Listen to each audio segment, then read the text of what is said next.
اعتماد به موږ څنګه جوړو. نن سبا اعتماد نشته، هر ځکه نفرت دی، اعتماد خلک په یو بل نه کوي. دغه اعتماد دپاره موږ سره مخې ته حدیث چې په حدیث مبارکو باندې عمل وکړو نو په دنیا به هم بچایي کې، په هر ځای به ستا بچایي. وجه به دا چې ستا به اعتماد وي، هر ځای کې به ستا اعتماد وي، خلک به په تا اعتماد کوي، مشر به دې ګڼي. لیکن نن سبا اعتماد نشته. دغه اعتماد جوړولو دپاره، اعتماد پیدا کولو دپاره چې الله دین ته نافظ کړي او خلک د ما اعتماد وکړي، دغه ستا په خبره خلک اعتماد وکړي. دې باره کې پیغمبر علیه السلام فرمایي ان الصدقه طمانینة، رښتیا ویل تا زړه ته اطمینان ورکوي. چې ستا زړه ته اطمینان و، په خپله خبره باندې مضبوط وي، یقین دې وکړي چې زما خبره صحیح ده، دروغ نه ده، نو خلک به د باندې اعتماد کوي. و ان الکذب، او بېشکه دروغ چې کوم دي، ریبة، دا بې اطمیناني ده، اطمینان پکې نشته. کله چې ته رښتیا وې خلک به هم د باندې اعتماد کوي، او بلکې چې کله ته رښتیا وې نو الله رب العزت په ستا دا خبره هرګز نه دروغ کوي، په هر ځای کې به بیا ته رښتیا. حضرت ابوبکر صدیق رضی الله تعالی عنه، تاسو به واقعه اورېدلي، او جهاد وشو، په دې کې یوه بوډۍ وه، دغه بوډۍ یو زوی و، دغه یو زوی هم جهاد له لېږلی و. جهاد نه بیرته دا ټول صحابه چې کومه پاتې شوي وو، نو شهیدان شوي، دا را واپس کېده خپل کور ته. نو هغه بوډۍ چې خپل یو زوی یې لېږلی و، دا په لار کې ولاړه وه، دې به یو صحابي ته وویل چې زما زوی شهید شو او کونړ را روان دی. نو یو صحابي ورته وویل چې ستا زوی تا شاته را روان دی یا شاته پیغمبر علیه السلام را روان دی، د هغه نه تپوس وکړه. دغه بوډۍ کېناسته، ویې ټیک ده. دغه صحابي تېر شو، بل صحابي راغلی.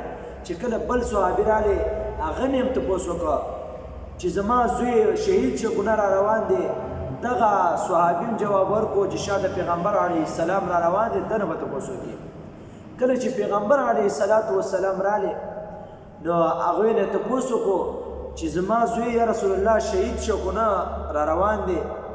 نو دغه بوډۍ ته پیغمبر علیه السلام وفرمایل چې ستا زوی د ابوبکر صدیق صاحب شاته را روان دی، د هغه نه تپوس وکړه. ابوبکر صدیق صاحب چې کله راغلی نو دغه بوډۍ ته تپوس وکړو چې زما زوی شهید شو، را روان دی. ابوبکر صدیق صاحب خو دې باندې پوه و چې دې بوډۍ زوی په دغه جهاد کې شهید شوی دی، ټوکړې ټوکړې شوی دی. لیکن کله چې دا خبره وکړه دې بوډۍ د ابوبکر صدیق صاحب ته چې زما زوی شهید شوی دی، را روان دی، نو ابوبکر صدیق صاحب دې تر تسلۍ دپاره وفرمایل چې ستا زوی شاته را روان دی، اوس به راشي.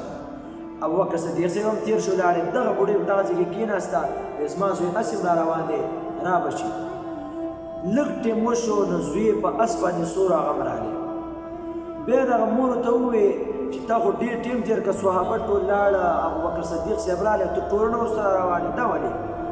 دغه زوی دې ورته وویل چې زه په دغه جهاد کې ټوکړې ټوکړې شوی وم، شهید شوی وم، خو چې کله تا ته حضرت ابوبکر صدیق رضی الله تعالی عنه دا خبره وکړه چې زوی دې شاته را روان دی، زما دا غوښې راټولې شوې، ټوکړې ټوکړې شوې، دا راټولې شوې. چې کله راټول شي نو زه بېرته رالم، ځکه چې دا الله رب العزت د ابوبکر صدیق صاحب دا خبره دروغ نه کړه. نو محترمو دا ولې؟ دا ځکه چې ابوبکر صدیق صاحب په عمر کې هم چېرته په ګپ کې هم دروغ نه دي ویلي. نو خلکو بې اعتماد و دغه اعتماد د وجې نه الله رب العزت د ده خبره هم دروغ نه کړه. موږ او تاسو ته پکار دي چې په هر ځای کې په هر وخت کې رښتیا خبره کوو. په درې وختونو کې دروغ جایز دي.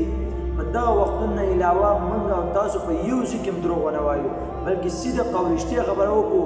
زړه به دې هم خوشحالوي، الله رب العزت به هم خوشحالوي، دواړه جهانه به دې کامیابي. دې د وجې نه